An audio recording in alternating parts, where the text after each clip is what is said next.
السلام عليكم ورحمة الله تعالى وبركاته. مال wanaagsan dawadayaal meel kasta oo dunida nagala socotaan maalinimo axada bisha January 26 sanada 2025 qodobada barnaamijkeena ku maqli doontaan waxaa kamid ah madaxweynaha Soomaaliland Cabdiraxmaan Ciro ayaa safarkii hore loo sii saadaaliyay markaas waxa uu maanta uga mabaxay wadanka Istaga Imaaraadka Carabta waxaana guud ahaan madaxweyne Cabdiraxmaan Ciro uu safarka noqonaya kii ugu horeeyay ee uu dibadda Soomaaliland uga mabaxayo tan iyo markii loo doortay madaxweynaha Soomaaliland. dowladda Imaaraadka Carabta ayaa si weyn ugu diyaar garowday soo dhaweynta madaxweynaha Soomaaliland Cabdiraxmaan Ciro waxaan eegi doonaa qaabka iyo maamuuska markaas ay u diyaarisay dowladda Istaga Imaaraadka Carabta maadaama safarkiisii ugu horeeyay markaas uu ku tagayo wadankaasi Imaaraadka Carabta iyo guud ahaan warar kale oo tilmaamaya iyo xoog kale oo tilmaamaya markaas madaxweyne Cabdiraxmaan Ciro uu safarka xiga ka dhigi doono markaas wadanka Djibouti wararkii ugu dambeeyay markaas ku eegi doonaa iyo safarkan iyo qaabka ay dowladda Imaaraadka Carabta ugu diyaar garowday iyo waxa loogu diyaariyay markaas wadanka Imaaraadka Carabta oo fuud kala duwan oo kula kulmi doono madaxweyne Cabdiraxmaan Ciro oo Mareykanka xitaa uu kamid yahay sidii wararku markaas ay tilmaamayaan iyo mas'uuliyiin ka tirsan gobolka Gedo oo saacadihii ugu dambeeyay lagu dilay qarax waxaan eegi doonaa mas'uuliyiintan xilka ay hayeen iyo guud ahaan isqabqabsiga siyaasadeed ee ka tagan gobolka Gedo iyo xaaladda oo markaas dambaysa ka sii dareysay kooxaha khawaarijta oo ka faa'iideysanaya arrinkaasi gobolka Gedo waxa isku hayay markaa dowladda federaalka ee Soomaaliya soo kale maamulka Jubbaland oo aad xilliga markaas ugu loolamaya dhanka awoodda degmooyinkana kala qaybsanaya iyo waxa Yuhuudda ay sheegtay ama Israa'iil ay sheegtay in ay Falastiiniyiintu jebinayaan xabad joojintii hore markaas loogu ballamay iyadoo la ogyahay in la isdhaafsaday markaas tiro maxaabiis oo kala duwan balse Yuhuuddu markaas waxa ay ku doodayaan inay ka maqan tahay markaas gabadh la tilmaamay in goor hore markaas ay dhimatay balse ay sheegeen markaas Falastiiniyiintu inay hayaan oo ay gabadhaasi nooshahay isla markaana ay sii deyn doonaan maalmaha soo socda marka maxaabiis dhaafsiga markaas uu sii socdo balse Yuhuuddu waxay ku doodaysaa in markaas la jebiyay xabad joojintii sidee wuxuu dhacanayaan eegi doonaa gabadhaasi ma nooshahay mise way dhimatay qodobadaas iyo qodobo kale faahfaahsan ee barnaamijka ku maqli doontaan saaxiibayaal soo dhawaada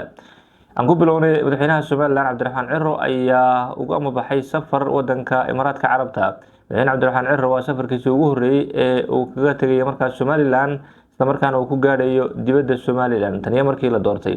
madaxweyne Ciro ayaa wadanka Imaaraadka Carabta waxa kulamo kala duwan kula qaadan doona mas'uuliyiinta wadankaasi iyo sidoo kale sidoo wararku tilmaamayaan wakiilo kala duwan oo ka socda wadamada Mareykanka iyo sidoo kale wadamo kale oo ay xoog tilmaamayaan halkaas uu kula kulmi doono madaxweyne Cabdiraxmaan Ciro balse booqashada ugu weyn ama markaas safarka ugu weyn ee halkaas ama ujeedka ugu weyn ee safarkaasi uu galay ayaa ah inuu la kulmo markaas mas'uuliyiinta Imaaraadka Carabta maamuus weyn ayaa loo diyaariyay madaxweyne Cabdiraxmaan Ciro si ballaaran ayaana loogu soo dhaweynaya markaas wadanka Imaaraadka Carabta Imaaraadku waxa uu doonayay Soomaaliland markaas uu soo jiito hawlo badan ama dana badan oo uu ka leeyahay marka la eego dhanka markaas istiraatiijiyadda iyo waxyaabaha markaas uu ka rabo Soomaaliland waxa ugu weyn magaalada Berbera oo Imaaraadka Carabta uu aad u quudareynaya markaas in uu guud ahaanba uu galaangalka haatan uu ku leeyahay ee shirkadiisa DP World ay degan tahay inuu mid ka ballaaran oo ku yeeshay uu doonaya haddii xitaa awoodda iyo markaas ay u saamixi weydo inuu wuxuu doonaya markaas uu ka dilaalo Soomaaliland oo uu dhexdhexaadiyo Soomaaliland iyo Mareykanka si xoog markaas tilmaamayaan oo qorshahaasi ama mashruucaasi ballaaran ayuu doonaya inuu Imaaraadka Carabta markaas u fududeeyo Mareykanka si uu galaangal ugu yeesho hadhow maadaama saaxiibka ugu markaas furfuran ama ugu guud ahaanba weyn ee uu Mareykanku ku leeyahay wadamada khaliijka waa Imaaraadka Carabta sida markaas la tilmaamo waxaana uu doonayaa inuu ka caawiyo markaas la dagaalanka kooxaha xuutiyiinta iyo waliba sidii loo ilaalin lahaa amniga badda cas Soomaaliland markaas booqashadan maxay uga dhigan tahay Soomaaliland wax weyn ay uga dhigan tahay booqashadan iyo sidoo kale wadanka Imaaraadka Carabta la tago wax badan ay markaas Soomaaliland u soo kordhinaysa dhanka dhaqaalaha waxa madaxweyne Cabdiraxmaan Ciro uu qaaday baarlamaan fara badan oo gudaha Soomaaliland uu ka qaaday ciidamada ugu horeeya sidoo kale waxa uu qaaday mashaariic kala duwan oo fulinaya sida wadooyin iyo waxyaabo kale waxaana arrimahaas oo dhan uu doonayaa in guud ahaan uu la wadaago ama ay Imaaraadka Carabta markaas ka caawiyaan si iyagana markaas dhanka waxyaabaha ay rabaan ee dhanka istiraatiijiyadda iyo arrimahaasi uu uga caawiyo waxay warku tilmaamayaan in sidoo kale uu doonayo markaas in lacag kala duwan ay Soomaaliland markaas ka soo hesho dhanka Imaaraadka Carabta si loogu kabo dowladda haatan markaas Soomaaliland loo dhisay madaxweyne Cabdiraxmaan Ciro uu hogaaminayo kharashaad badan ma jiraan dhaqaaluhuna markaas aad ayuu u hooseeyaa sida wararku tilmaamayaan oo wadanku sida madaxweyne Ciro sheegay baa xaaladii kala duwanaa ee uu soo maray ee dhanka dhaqaalaha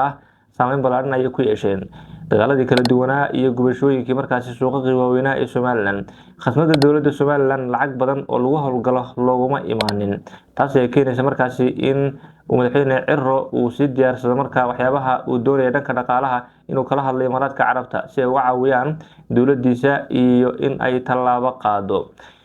Si kastoo xaalku hadaba, madaxweyne Cabdiraxmaan Cirro waxaa sidoo kale laleeyahay waxa uu la kulmi doonaa wakiilo dhanka Mareykanka ka socda si ay ugu wada xaajoodaan madaxweyne Donald Trump iyo sidoo kale maamulkiisa inay isku soo xidhaan xukuumadda Somaliland, isla markaana uu Mareykanku ka furto xafiis magaalada Hargeysa caasimadda Somaliland si xafiiskaasi uu uga shaqeeyo labada dhinac si ay isugu soo dhawaan lahaayeen. Tallaabada ugu horeysa ee la qaadayo waa in xafiis laga furo magaalada Hargeysa si labada dhinac ay xog toos ah u kala helaan. Haatan Mareykanku kuma laha markaasi xafiis, waa xafiiska ugu soo dhow magaalada Muqdisho. Muqdishona waxaa laga maleegayaa in guud ahaanba aanay xiriir wada yeelanin Somaliland iyo wadanka Mareykanka, waxaanase wararku ay tilmaamayaan in uu haatan ay u soo jeediyeen qaybo ka mid ah ragga ugu dhow dhanka markaasi madaxweyne Donald Trump, Somaliland saaxiibka dhow la ah, inay u soo jeedinayaan in uu Donald Trump ka furto xafiis magaalada Hargeysa si uu u helo markaasi dhanka saldhigga uu ka doonayo magaalada Berbera ee xarunta gobolka Saaxil. Boqoshada madaxweyne Cabdiraxmaan Cirro arrimahaasi kala duwan ay saameyn ku yeelan doontaa, walow warar kala duwan ay kasoo baxayaan in madaxweynuhu uu sidoo kale doonayo inuu safar kale uu ku tago wadanka Djibouti, balse arrinkaasi lama hubo, waxaana aad loogu badinayaa inuu dib ugu soo noqon doono magaalada Hargeysa isla markaana wixii safareed dambe halkaasi laga qaban doono. Balse ujeedka ugu weyn ee safarkan arrimahaasi kala duwan ee soo sheegnay ayuu daaran yahay oo uu doonaya madaxweyne Cirro inuu markaasi uu kala hadlo dowladda Imaaraadka Carabta.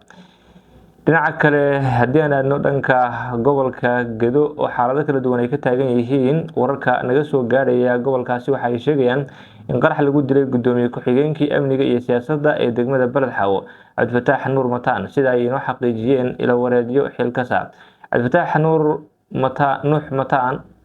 oo iyo weliba askari ka la socday ayaa qaraxa miino markaas shalay lagula egtay gudaha degmadaasi, isagoo xalay u geeriyooday dhaawacii soo gaadhay.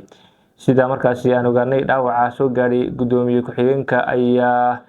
loo waayay markaasi gurmad degdeg ah si loogu soo qaado magaalada Muqdisho sababo la xiriira ciriiriga ka jiray dhanka diyaaradaha, iyadoo mar dambe ay suuro gashay in diyaarad khaas ah markaasi loo diro, taasi oo shalay galab keentay magaalada Muqdisho oo ugu dambeyn uu ku geeriyooday markaasi magaalada Muqdisho mas'uulkaasi. Wararka ayaa intaasi kusii daraya inay jirto dhimasho iyo dhaawac kale oo gaadhay askartii la socotay mas'uulkaasi oo haatan la xaqiijiyay geeridiisa. Gedo ayaa waxaa haatan ka jira markaasi dhaqdhaqaaqyo siyaasadeed iyo kuwo ciidan oo ay markaasi guud ahaanba ka faa'iideysanayaan kooxaha khawaarijta ah. Dhaqdhaqaaqyadaasi kala duwan waxaa kala hogaaminaya dowladda federaalka iyo sidoo kale dhanka maamulka Jubbaland oo isku haya awoodda iyo maamulka markaasi gobolkaasi Gedo.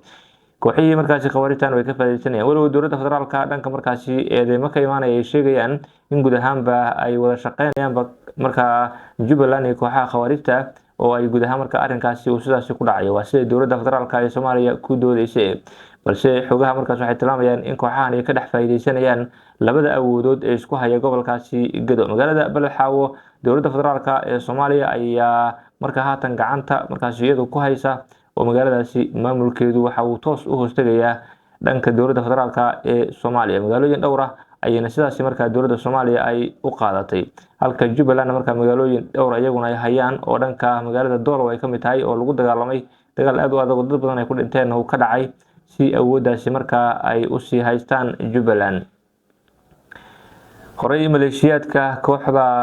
ayaa qarax ugu dishay saraakiil iyo weliba mas'uuliyiin sarsare, waxaana ka mid ahaa taliyihii NISA ee Gedo marxuum Bakaal Kooke oo sidan oo kale markaasi qarax miino ay kooxdu ugu dishay dabayaaqadii 2022 xilligaasi oo gobolku u kacsanaa isla markaana xiisad ay ka taagneyd oo ay isku hayeen markaasi awoodiisa markaa dowladda federaalka ahayd iyo markaasi maamulka Jubbaland. Mar walba oo Jubbaland ay doorasho ka dhacaysana gobolka Gedo waxa uu noqdaa meel markaasi la isku haysto oo dowladda federaalkana ay ka raadinayso markaa inay dhinaca ka soo gasho Jubbaland, halka Jubbaland markaasi ay isku daydo in gobolkaasi ay guud ahaanba dowladda kula loolanto. Akhayrta sharafta leh wada nagala socoto tan iyo kulanti dambe, nabadgelyo.